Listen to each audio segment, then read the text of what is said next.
Yes. I think he's judging me because I'm wearing a tie-dye shirt. I think that there's going to be quite a few financial related videos this month because in my last budget video for April, there were quite a few comments from you guys saying how you've been lacking motivation, how you haven't been budgeting, how you've kind of fallen off the wagon. And that's totally okay. I just want to put that out there. That is okay if you've done that. But what's not okay is for you to not do anything about it. You know, I get it. Trust me. Budgeting and money is hard. It's fucked up.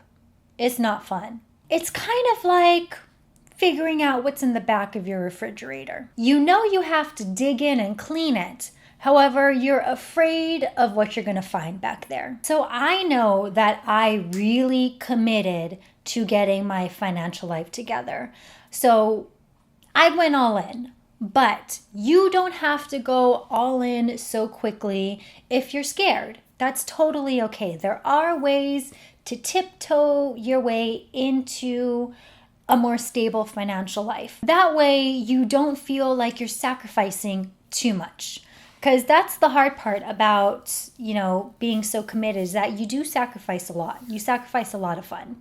But if you can just sacrifice a little, then maybe once you see those little steps paying off, you will be able to add more to your plate, sacrifice a little bit more, maybe cut a little bit more from your budget. And that's what this video is about. So here are 10 small ways to get your financial life together.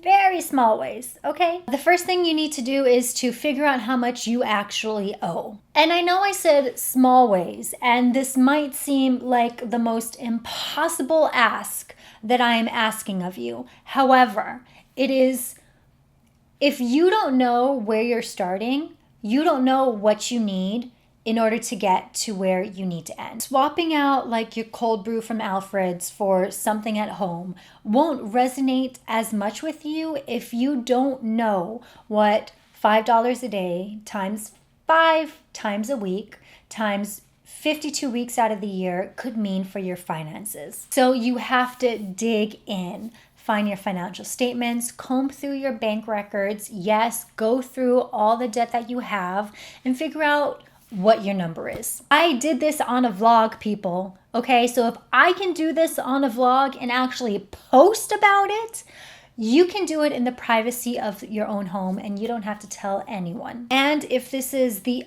only thing in this list that you have the courage to do, just know that you're already 100 steps ahead from probably the majority of people you know. So step 1 is a doozy. But it's really the most important thing you need to do in order to start getting your shit together. The next thing to do is close one account. Just one account. Maybe it's your Netflix account, or maybe it's the gym membership you don't go to, but you're too lazy to go over and cancel. Maybe it's one of those things where you signed up for one of those 30-day free trials, but you actually never ended up canceling the subscription in the end and you're paying for it. You know what I'm talking about. In fact, I'm pretty sure as I'm talking to you about this, you have already thought of that one thing you need to cancel. So cancel it. Remember, these memberships are withdrawing from your account monthly. Monthly, okay? That you could be saving what? $10, $20, $30, $40, $50. Gym memberships could cost up to $250 a month. So it's best to cancel monthly subscriptions ASAP, because if you go past like the renewal period, then you have to pay another month. So do it now. The next thing to do is to set up a reoccurring auto draft for savings. I wonder what you can do with that extra money you just saved from canceling one of your membership or subscriptions. Gee, I wonder what that could be. Even if it's just an extra $5.99 from Hulu, that kind of stuff really adds up. And especially since it was automatically being deducted from you anyways, you probably out of sight, out of mind, just add that to a savings account. So set up an auto draft from your checking into your savings. If you don't have a savings account, go ahead and get one. So once you do that, you'll kind of forget about it. And then one day you'll look at your account and you'll have maybe like $1,000 in there, or $500, or whatever the amount is. I find, just like when I start saving for my bigger goals, like using my Capital app, that it being withdrawn automatically makes saving easier because it's not something I always have to remember to do. The next tip is like the easiest thing on this, and it's to unsubscribe. Don't unsubscribe to me. In fact, share and like and promote this video. However, unsubscribe from those emails, like those stupid Allo emails that offer you 10% off your next purchase.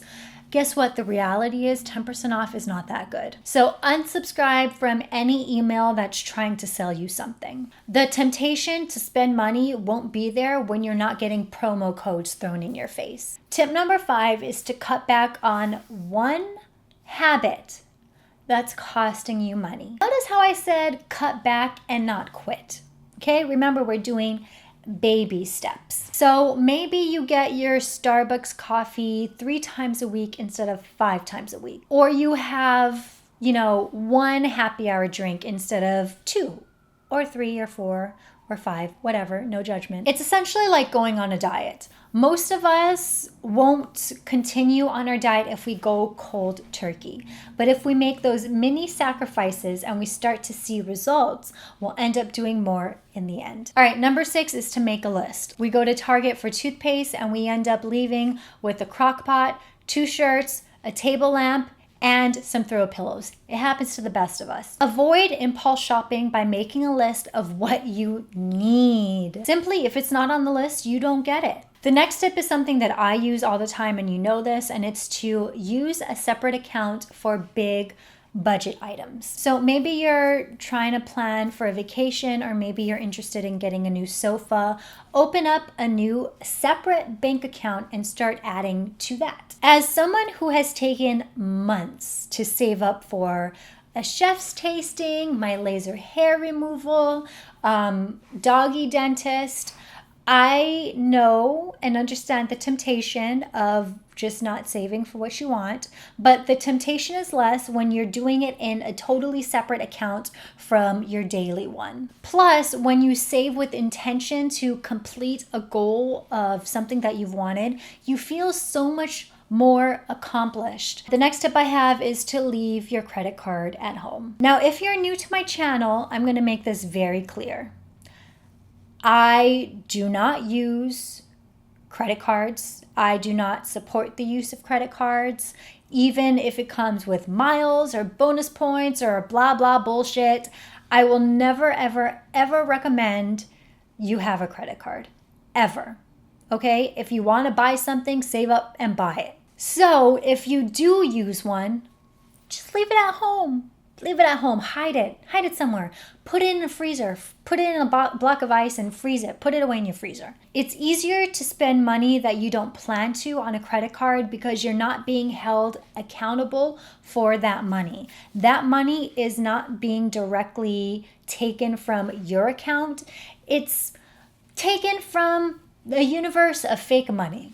So instead, use a debit card or cash to become more aware of your spending habits. The next tip is to focus on what you're gaining instead of what you're losing. Being on a budget is a downer because you become uber aware of what you're missing out on.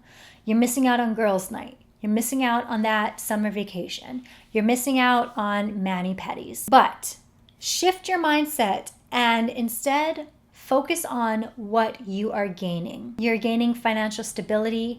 You're gaining a home. Maybe it's a family. Maybe it's peace of mind because you're going to retire happily. All goals to look forward to. The next and final tip, tip number 10, on your way to getting your financial life together is to talk to someone. And I think that's why a lot of you guys come back to my channel, is because I'm the only person in your life who talks about money, who talks about their debt, who is open and completely transparent about their financial situation. And I think you guys seeing what I go through and seeing that I am in fact doing it with you makes it easier for you to continue on the path. And it makes it easier for me to continue on the path as well, knowing that I'm not alone. And if I have any questions or concerns, or if I'm feeling frustrated, I know it's not in real time, but I can upload a video and you guys can help me out. So maybe it's this channel. Maybe you anonymously write in the comment section and this community is really helpful and someone will respond to you. Or maybe it's your mom or your friend or a counselor or your priest. I think people are afraid to talk about it because they feel like they're alone, like being in debt is really alienating. And that's why it's important to break down that stigma. But I think you'd be surprised about how many of the people in your life are in your situation. And if they aren't in your situation, there's a reason. Maybe they can offer some guidance as to how they got their financial life together. The important thing to know is you're not alone. And at the very, very minimum, that is a really important key to achieving financial success. So those are 10 super easy, super small ways that you can add to your life to help you get to your financial goal. I hope that these tips help you realize that budgeting isn't scary. It does suck, but it's not scary and it's not something that you have to do for the rest of your life. Because once you reach your financial goal, not to tell you to go buck wild, but it's not something you have to be as strict on. So if it's budgeting for 5, 6, 7, 8 years or less, I think you can handle that. That's it. I'm Asia Dang. Thank you so much for watching this video. If you have any other questions, suggestions, let us know down in the comments. See you guys next time.